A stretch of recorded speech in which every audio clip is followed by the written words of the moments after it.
No momento em que ela é abusada, a mensagem que fica é que ela é uma criatura descartável. Começou em casa com o meu irmão, então eu não fui abusado só por ele. Que eu me lembro foram 5. Provavelmente ela nunca vai esquecer, nunca mais ela vai esquecer disso. Um abuso sexual, ele é um problema familiar. Está dentro de casa, dentro das pessoas que são conhecidas. O objetivo da doutrina espírita é trazer luz através da boa nova de Jesus. E com isso, expor uma nova maneira de enxergar respostas na espiritualidade. Mas e quando falamos sobre pedofilia? Será que existe uma explicação espírita para um ato tão covarde e sórdido com uma criança indefesa? O programa de hoje tenta responder algumas dessas questões.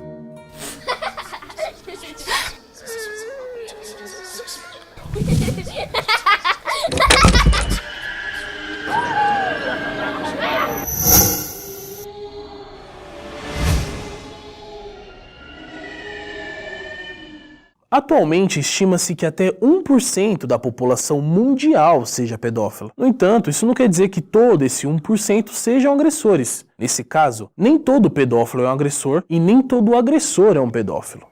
Isso porque a pedofilia é uma parafilia, ou seja, um transtorno de preferência sexual.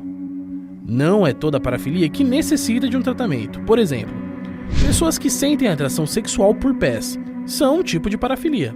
Se não há nenhum tipo de sofrimento para a pessoa e nem para o parceiro, não existe a necessidade de um tratamento. Já no caso da pedofilia, a pessoa tem preferência sexual por crianças em idade pré-puberal, que é aquela fase antes de entrar na puberdade. O Espiritismo, naturalmente, pensa da mesma forma, com um adendo. Ele acrescenta que se trata de um dano do ponto de vista psicológico decorrente do espírito. A pessoa, quando ela se envereda por um caminho que não está em concordância com as leis de Deus, precisa corrigir. Na legislação atual, a pedofilia não é um crime por ser entendida como uma doença. Segundo o Código Penal, qualquer relação sexual ou ato libidinoso com menor de 14 anos é estupro. Nestes casos, o abusador com transtorno pedofílico ou não comete o crime de estupro de vulnerável. Basicamente, para você constatar alguém com um transtorno pedofílico, além do indivíduo ter mais de 18 anos e ter uma preferência sexual por crianças, essa preferência tem que ser constante por no mínimo 6 meses. Só existe um meio de nós evoluirmos, reencarnando. Não existe outra forma de evolução. O pedófilo passa pela mesma experiência de não saber como conduzir o seu comportamento perante a vida, no sentido de respeito em relação às pessoas. Como ele pode aprender a fazer isso? Reencarnando. Nós olhamos para essas coisas horrorosas e falamos, meu Deus, como é que pode existir isso? Ou seja, de alguma maneira nós já estamos olhando para isso com uma outra lente, que é a do respeito, da empatia, da preservação.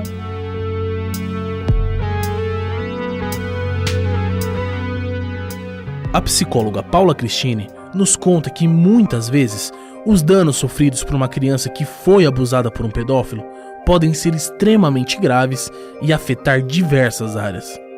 As consequências são muito sérias, desde de alteração no próprio comportamento, alterações psicológicas, até alterações físicas. As pesquisas apontam atualmente para resultados, inclusive, de modificações no cérebro de uma criança abusada. Ela pode ter remissão de sintomas, mas provavelmente ela nunca vai esquecer, nunca mais ela vai esquecer disso. Entre 2011 e 2017, o Brasil teve um aumento de 83% nas notificações de violências sexuais contra crianças e adolescentes, segundo o Ministério da Saúde. A maioria dos abusos aconteceram dentro de casa e os agressores são pessoas do convívio das vítimas, geralmente familiares. O órgão público considera violência sexual os casos de assédio, estupro, pornografia infantil e exploração sexual. Dentre os tipos de violência sofridas por crianças e adolescentes, o tipo mais notificado foi o estupro, com 62% em crianças e 70,4% em adolescentes. Talvez pela proximidade, inclusive física, né, da criança morar no mesmo espaço desse possível agressor e também por ela ter uma relação de parentesco ou de afinidade, pode ser um facilitador. No decorrer do tratamento, nós vamos perceber que o indivíduo já na fase adulta, né, ele vai se lembrar que ele foi abusado sexualmente na infância. Esse é o caso da nossa fonte, que aceitou falar com a equipe da TV Mundo Maior, mas não quis ser identificado. Ele nos conta que foi abusado dos 4 até os 9 pelo irmão 15 anos mais velho. Os abusos continuaram com vizinhos e outros parentes. Quando eu percebi que a minha vida estava um caos, eu só sabia que alguma coisa estava errada e eu não descobria, não sabia o que estava errado. Até que um belo dia eu tive uma crise e as lembranças todas começaram a aparecer. Começou em casa, com o meu irmão, como ele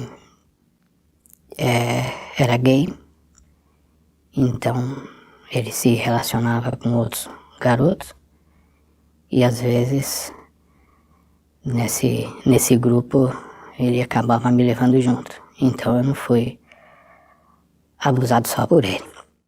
Que eu me lembro foram 5. Todos os amigos dele? Amigos e vizinhos. E um parente meu também. Um primo meu. Isso faz quanto tempo? Mais de 30, 40 anos por aí, não sei. A importância da família é fundamental no progresso do espírito, porque a família é o local onde nós vamos treinar e desenvolver o amor. Então que existe um vínculo, sim. Mas veja, nós estamos aqui para viver o presente. Porque se a gente pensar o tempo todo, foi porque no passado a criança fez isso, porque no passado nós estamos justificando ou tentando justificar o injustificável. Hoje você consegue lembrar o que você sentiu na época? É uma decepção muito grande porque é com alguém que você confia, que deveria te proteger. Uma sensação de desamparo muito grande. Ela não entende absolutamente nada. Dizem para ela, vem aqui que a gente vai fazer uma coisa bacana, e quando você vê, não é bacana. Só que isso fica para a vida toda. Sentimento de medo e solidão profunda. E isso dói na alma.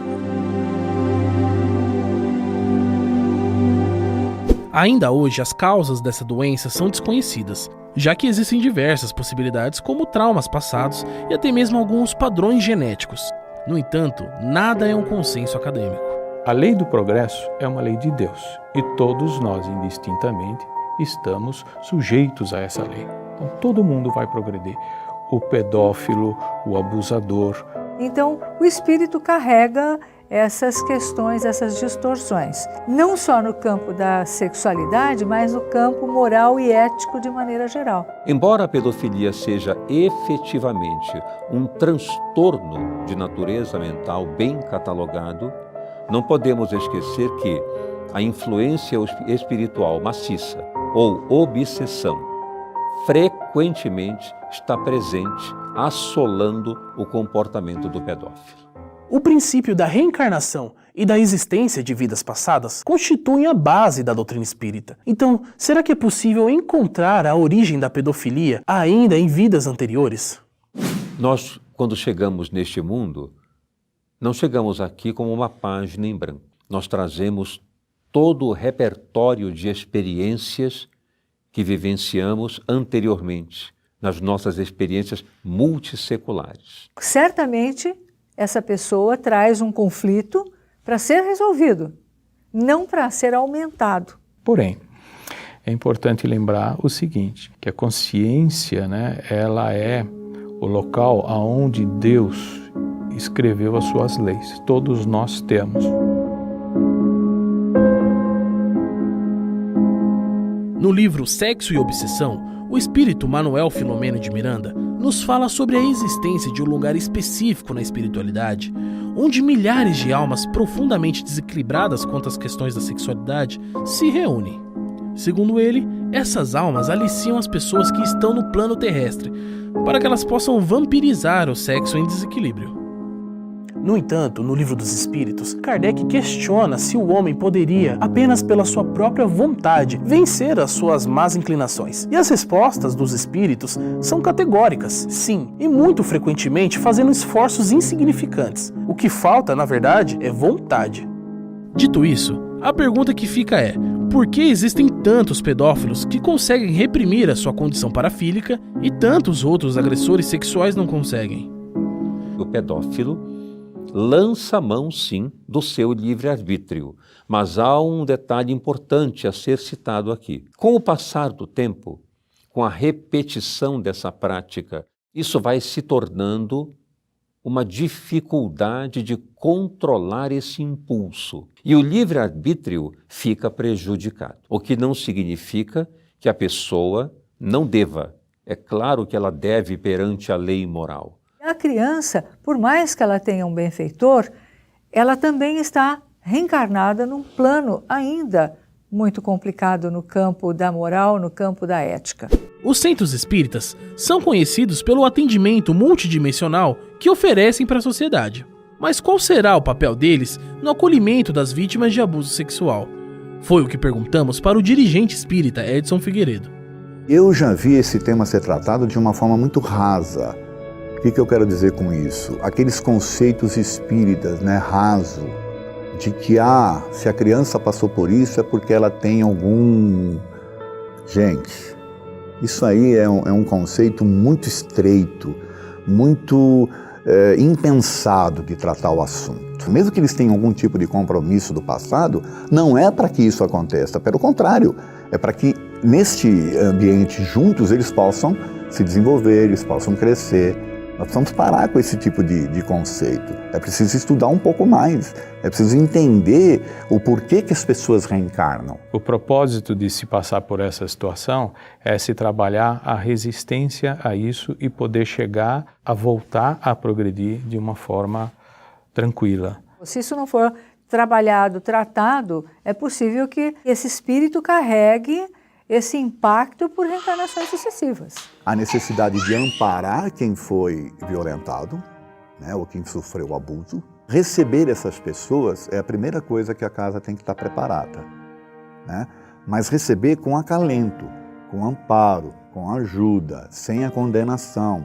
Sem sombra de dúvida, a casa espírita tem um papel muito importante no acolhimento dessas pessoas. Porque muitos procuram justamente a casa espírita. Vão ali para uma entrevista, para um aconselhamento, porque ali, em secreto, sabem que vão ser respeitadas. A superação da criança poderá estar relacionada à forma como os pais vão lidar com isso. Estando próximo, observando sinais, conversando, criando uma relação de diálogo com a criança. E quando ela verbalizar alguma coisa, acreditar nela, investigar com ela.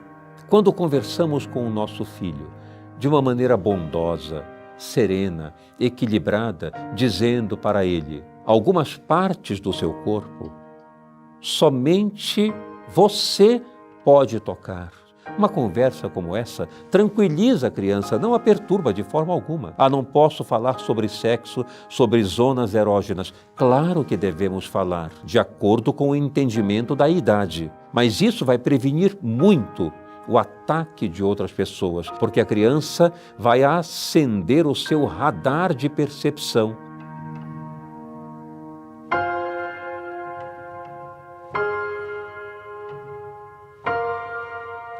Nós sempre buscamos trazer uma visão humana dos fatos, baseando-se na doutrina espírita, em toda a sua moral, e toda a sua filosofia, e em toda a sua ciência. Então deixe aqui embaixo nos comentários o que você achou desse programa. Avalie positivamente com um joinha se você gostou desse vídeo, e não se esqueça de se inscrever no canal da TV Mundo Maior. A gente se vê no mês que vem.